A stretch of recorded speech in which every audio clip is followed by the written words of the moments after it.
Tran. I'm Jose Solis. And we're your token theater friends, two people who love theater way too much and want to talk about it with people and each other all the time, all the time. We are here at Feinstein's 54 Below on their stage. Thank you, 54 Below, for hosting the Friends. And we wanted to tell you that we're trying out something new today. We're going to do 2 interviews on video, and if you want to hear us talk about shows and rate them and tell you what's worth paying money for, then you can subscribe to the Token Theater Friends podcast. Because we realize we talk a lot, and you probably don't want to watch us talk, but you can listen to us talk. We have a Once on This Island Extravaganza today. The musical won the Tony for Best Revival of a Musical. Yay! And full disclosure, Jose fucking loves this musical. Because it's so good. So I'm glad that the Tony voters agree with me for once. So first up, we went to Circle in the Square and interviewed Tony-winning costume designer Clint Ramos, who designed the costumes for Once on This Island. He won a Tony for Eclipse a few years ago. He's a genius. He took us backstage. We met the goats. We saw all the dresses. We did not take the dresses home, but we wanted to. Mm-hmm. So that's pretty cool. And next up, we talked to Kenita Miller, who's also in Once on This Island. She was nominated for a Drama Desk Award for her performance in the show. Kenita talked to us about being in Once on This Island and also her show coming up at Feinstein's 54 Below. So let's go check those interviews out.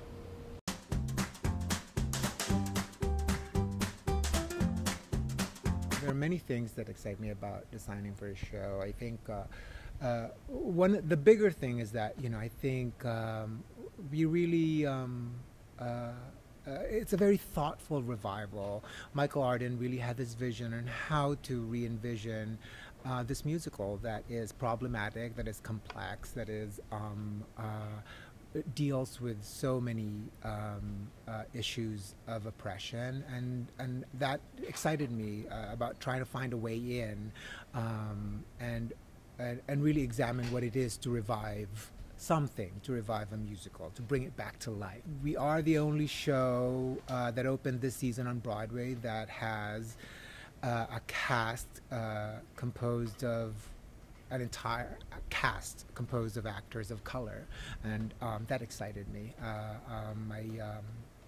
I love the work that we've done on it. I love the thoughtfulness that we've given it, and I think the proof was in the pudding 2 nights ago. When Michael Arden decided that we were going to set this in a very specific place, Haiti, the original, I think, gave it a more vague setting. The original was set in the French Antilles, really, which is Haiti now. He wanted to look at our position in that concept, where we are in this global community and our responsibility towards it, and he really wanted to do it post-hurricane. And sort of unfortunately, that particular season, almost over a year ago, we had a series of hurricanes that were just, pummeling the Caribbean. And so we looked at a lot of research, and it only made sense that the materials for the costumes came out of the detritus of the hurricane. Everything is based on photographic research. It only also made sense that the gods came out of very specific materials. The gods' costume came out of materials from the hurricane, like old Coca-Cola cans, or the mosquito netting from a nurse from Doctors Without Borders, or the paint that's being used to repair a boat, or the grease from a discarded truck. All of it, contributed to their costumes. Very hard, you'll hear her call out. To come share with her our laughter and our tears, and as mysteries. Hi, Carl. Hi, how are you? Good. This is P5 and Spartan. This is Alex Newell's skirt for Asaka. As you can see, it's made out of the same material as the giant tablecloth that he uses in his cooking station, and it's made out of this vinyl that's ubiquitous in all these third world countries, and especially in Haiti. little girl, and I'll take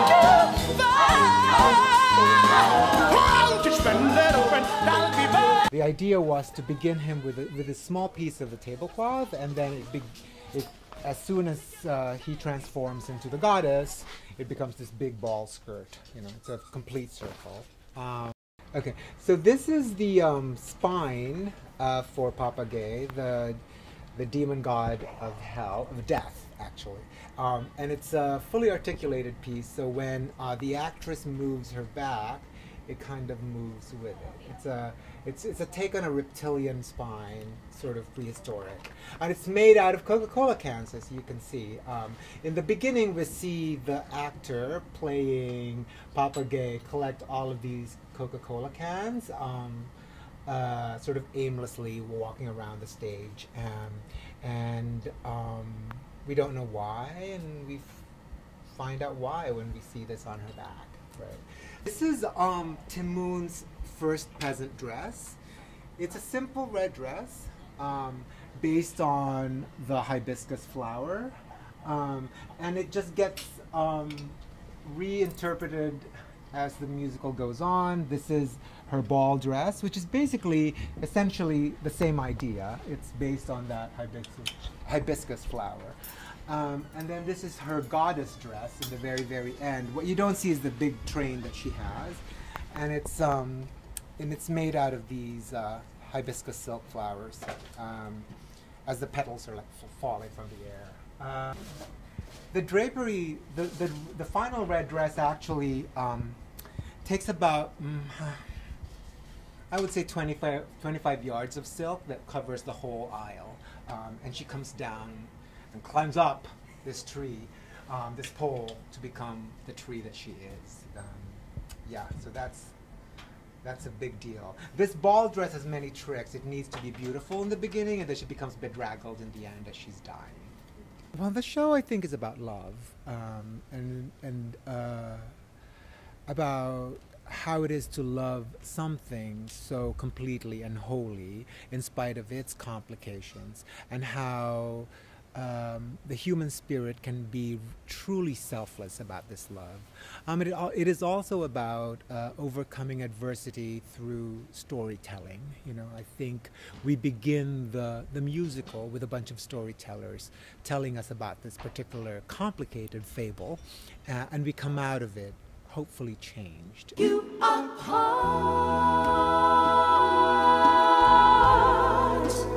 part of the human heart.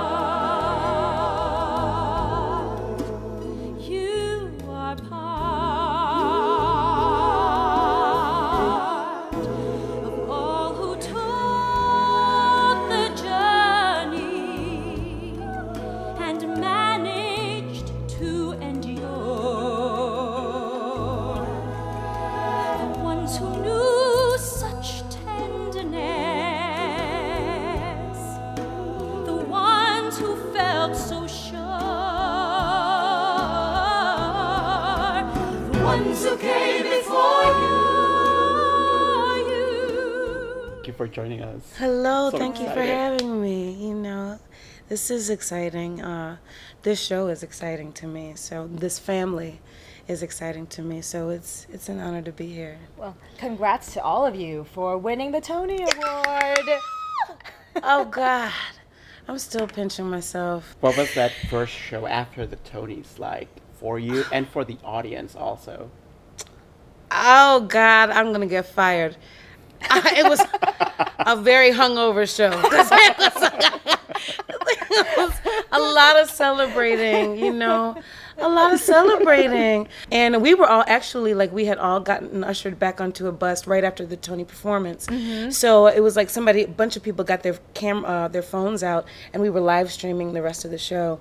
So we were on a bus on our way back to the theater when we found out we won. And when I tell you that bus was like rocking, and then we all spilled out of it, and we were just jumping around in the streets. We, I think, stopped traffic right in front of the theater.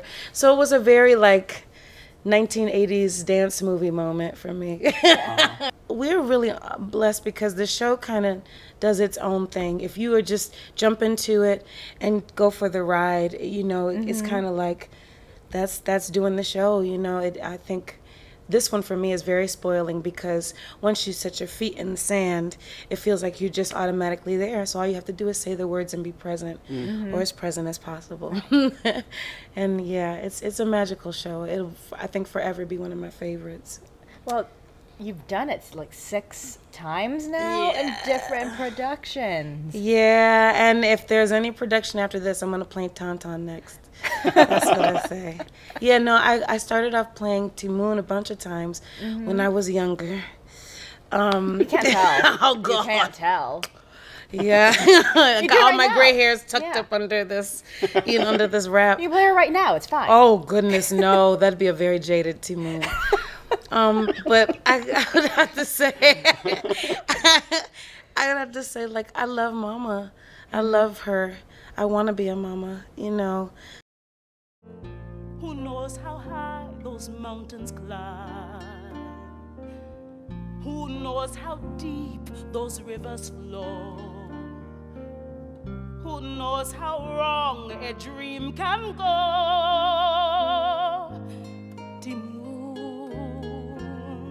So Once on This Island is a love story about a young woman who falls in love with a boy, and she sacrifices so much for him. And you're not a mother, but you play mother on the show, and you want to be a mother one day. And so if you had a young girl who said, "Mom, I love this boy. What should I do for him to make him love me?" Lock her in a closet and go looking for that boy with a duffel bag. No. You know, I think about it every day because, yes, I do want to be a mom. And it does think, and I have nieces and nephews. And life is just, it's beautiful, but it's terrifying sometimes. And when you think about putting, kind of letting go in a way, I don't know how I'm going to do with that, honestly. You know, I really do hope that I'll have a balance of keeping an eye out, but also letting them experience life, because that is the beauty of this scary thing, this scary, beautiful thing, you know, is the growing and learning and evolving from each day to day. And I just would hope that, I would do a good job at supporting another human being on a journey. You and the company of the show are going to be here celebrating Lena and Steven. Yes. So besides Once, and you're so incredible on the show. Oh, thank you. We've got a great family. Besides Once, what are some of their shows that you would just love to tackle at some point? Well, anything. I would do anything. I mean, I would literally, if they had a blade of grass that spoke, I would play a blade of grass. You know, they are very special to me, but to a lot of people, and just to our history as human beings and artists, because I feel like they have this magical sense of tapping into some kind of wavelength that speaks humanity, you know. I also did another show with them called Dessa Rose that was about these 2 strong women. And I shamelessly told them, too, I was like, it's been, a few years now. I think that's time to bring back. I would love to do that show again. But I do think it's like, you know, there's a new kind of wave of woman empowerment. And that show specifically is very woman strong. And I would love to tackle that. Shamelessly, I say. Lynn, Steven, you're also doing a show about Irving Berlin here at Yes. Feinstein below. It's like you're doing all the masters. Oh God, yeah. What are your favorite Irving Berlin shows? Like, speaking about tough choices to make.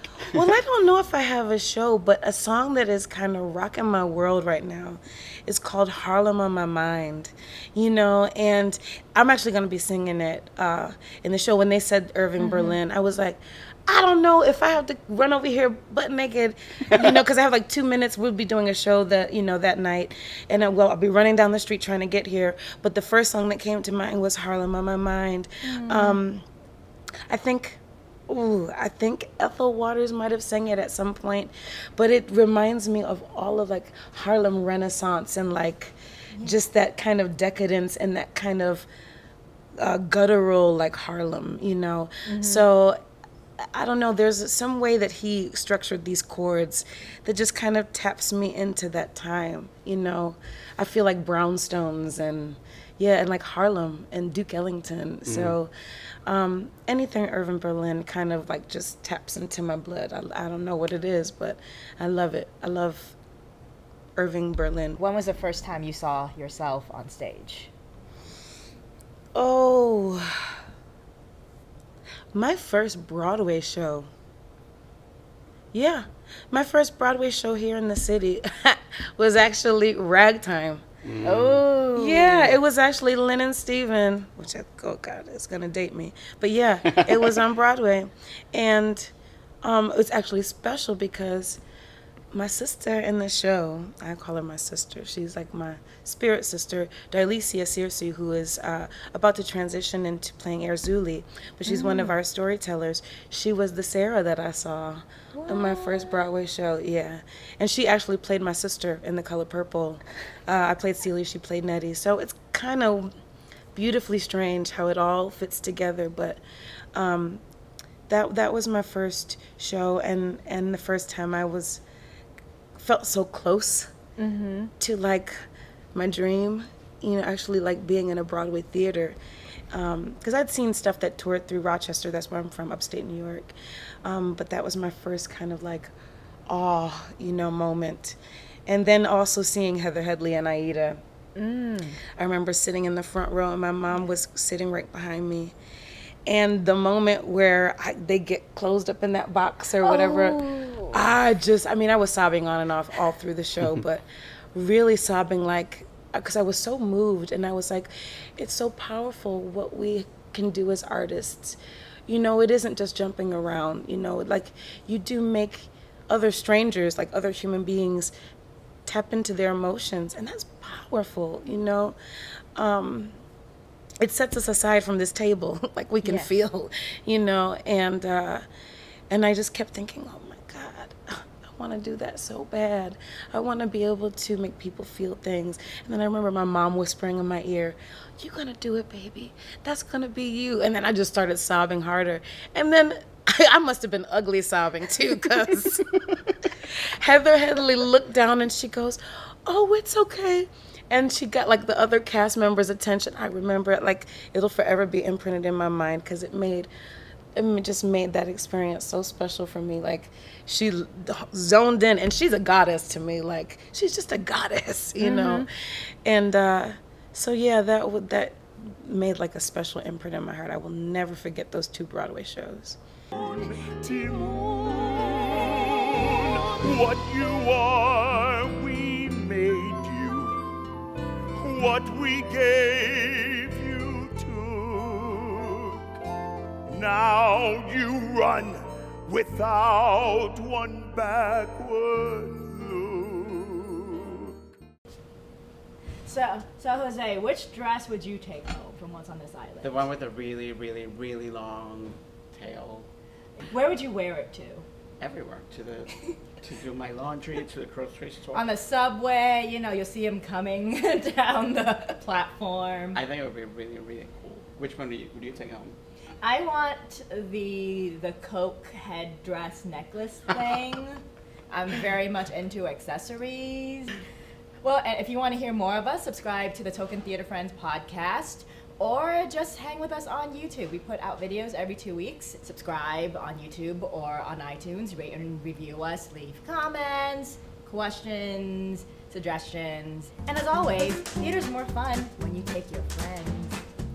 Bye. Bye.